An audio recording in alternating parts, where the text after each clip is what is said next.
good fortune to see at IMAX, because it's the only vehicle for a big, big blockbuster. And I'm talking about Moonfall. So we go from the sublime to the ridiculous, and we go to a movie that is M-rated and runs for 2 hours and 10 minutes. Artificial intelligence turning on its creator. That's the essence of Moonfall, where the stakes for Earth and its inhabitants, not to overlook the moon, could not be higher.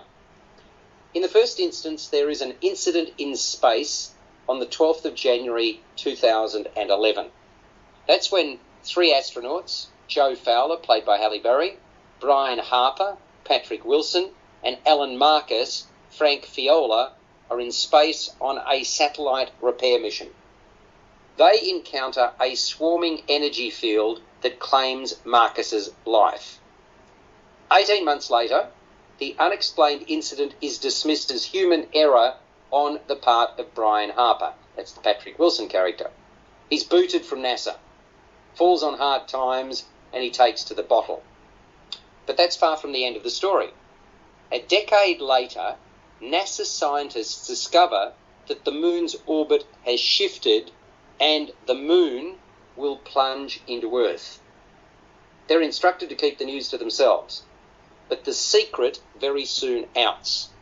That's because the same conclusion has been drawn by an amateur moon watcher who calls himself a mega structuralist, K.C. Houseman, played by John Bradley. This conspiracy theorist even has a cat named Fuzz Aldrin. And try as Houseman might to get the powers that be to take him seriously, it's only after a chance encounter with the astronaut Brian Harper, or former astronaut, that the wheels really start to turn. Eventually, the most unlikely of space missions is launched to try to help save our planet. And that involves Fowler, who is the character played by Halle Berry, now NASA head, Harper and Houseman flying into the moon. Not just on top of, but into. What they uncover is shocking in the extreme. To complicate matters, Harper and Fowler's personal lives involving their children and ex-partners are important subplots. Moonfall is the brainchild of co-writer and director Roland Emmerich, who of course was responsible for all sorts of big blockbusters, or blockbusters by their nature are big, such as Midway. The storyline is utterly preposterous. Talk about credibility lacking and then some, every step along the way, Greg King. Yes, Alex, this is a gleefully silly blockbuster, but it's also a very derivative film from Roland Emmerich that contains shades of things like Armageddon, The Road, 2001: A Space Odyssey, etc., etc. And as you said, Alex, there's little here that makes much sense.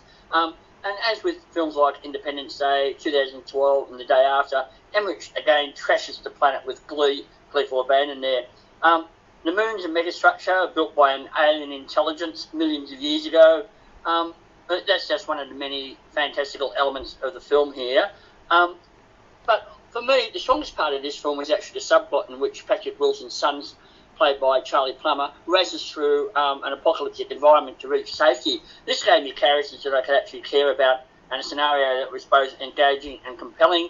And I thought John Bradley brought some much-needed humour with his characters, observations which undercut the preposterous nature of the material. But as with a big-budget film of this type, the special effects are really good. But it's one of those films you put your brain in neutral for, Alex. Yes, I think that's... I'd be surprised if even you, Peter Krause, would have a different view, but please share it with us. Oh, it's an all-time classic. No. Give this one a 10, Peter. Minus 10. No, anyway, let's talk about it. I remember fondly Deep Impact, which was probably one of the better disaster films going back to the late 90s. And as I was watching Moonfall, I couldn't help thinking about Don't Look Up, which was such a brilliant satire about the potential destruction of the Earth. No, it wasn't. In your humble opinion. Golly, that's two. You're batting 2 for 2 and you've lost out 2 already. You've hit out 2 batters. What? Don't Look Up could have been a good film, but it wasn't. I I'm didn't realise with there Peter. was a playbook we had to play on saying this is the correct interpretation of a film. Ah, yes, indeed. Sorry, Dave, you were saying, my friend? I'm with Peter. I thought Don't Look Up was absolutely fantastic. Oh, God. Hey, you've usually got taste. What, you've lost that in 8 months since we were last on air, or not, or 10 months, or whatever it's been? 11 months? Just to finish what I'm saying about Yes. Moonfall, it is a story that makes absolutely no sense, and even the subplot that you mentioned, Greg, made no sense whatsoever as well, because of the estrangement of the father and son, and suddenly everything is hunky-dory. The whole thing is concocted on a script that obviously took about 5 minutes to put together, and they spend all of the time on the special effects, which I have to admit are very good. But the special effects can't paper over a ridiculous and preposterous story, which doesn't make any internal sense whatsoever, especially in the last third of the film, which just turns into a miasma of ridiculousness. So it's a film to see and disbelieve if you want to see it, and we saw it at IMAX, which is probably the best place to see it, but it is an absolutely terrible film. Now, I this is a sort of mini spoiler. I don't like giving spoilers, but just in terms of the preposterousness, just among the many impossibilities, imagine seizing a decades-old museum space shuttle, literally, and relaunching it. I mean, really? Right? What they're going to give it a spit and polish, and all of a sudden everything's fine? It's like 50 years old? I mean, come on. Seriously? I was shaking my head in disbelief, Dave. What do you reckon? Yeah, look, I always find Emmerich's films problematic. They always seem to have this great core idea, but they never ever seem to be delivered the way they should. In fact, I was talking to my friend that went with me to this film, and I said, I actually loved the idea that the moon was a megastructure, but it is so poorly executed during this film. There's so many things in this film that I listed that were wrong with the film, such as using green screen for having Patrick Wilson arrive at the LA Observatory. Literally, it's only a few minutes drive away from where they filmed a majority of the film in a sound set, so why go to green screen? I was the opposite of Greg. I actually thought the whole storyline of the people on Earth was getting in the way of the story that I was interested in, which was what was happening at the moon. Emmerich gave me these characters that I couldn't have cared less if the moon had fallen on top of them, when all I wanted to see really was what the guys were discovering on the moon. It's so problematic. All of Emmerich's films are the same. They always have these little things that should have been ironed out in the writer's room, but never seem to be. And then you've got the cheesy lines through it. Like, we saw this at a premiere, and there were times when Hale Berry or Patrick Wilson would deliver a monologue, and people around me were laughing because of how ridiculous what they were saying was. My shining point for this film, though, was John Bradley. I thought that he was he was so good in Game of Thrones, and it is fantastic to see him finally get a film like this. Yes, he got into the role accidentally because Josh Gad pulled out at the last minute, but I really think that this is a film that could launch John Bradley into the cinematic universe and not just the television universe that he's in at the moment. Well, he's in a film going to see this week called Marry Me as well. Yes. Yes, we're seeing that in the next few days. But without doubt, that sort of nerdish, anxiety-riddled K.C. Houseman gets the best part, and somehow, to me, it's his proper English accent that helps him pull it off. Yeah. Here's this sort of madman, in inverted commas, telling NASA which way's up, go figure. I mean, that that as well. And suddenly his path to NASA is smooth. I mean, that's one of the credibility stoppers, if you like. But, I mean, it is one clunky blockbuster.